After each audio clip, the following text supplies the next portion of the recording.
তারপর তারপর একদিন তাদের দেখা হলো অনন্ত অপেক্ষার পর। তখন ঢেউ ভাঙা শান্ত বিকেল, নদীটা আলতা ধোয়া। ওরা নদীর ধারে জায়গা করে নিল, সব সুখ অসুখ সরিয়ে রেখে মেয়েটির কপাল ছুলো ছেলেটির বুক, ছেলেটির ঠোঁট ছুলো মেয়েটির কপাল। আঙুলে আঙুলে স্বস্তিক আঁকা হলো।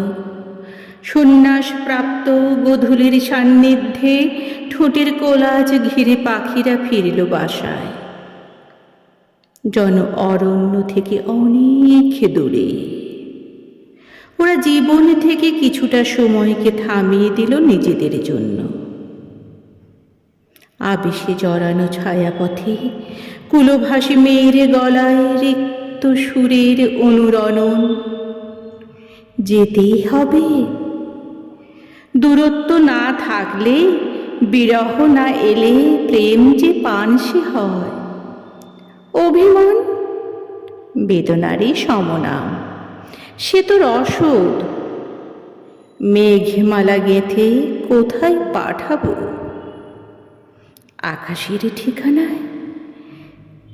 নিশ্ছিদ্র নীরবতায় আলো আঁধারে ঘেরা টোপে মিশে গেল দোদুল্যমান দুই হৃদয়।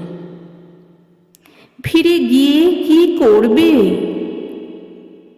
আকাশ লিখব তোমার নামে।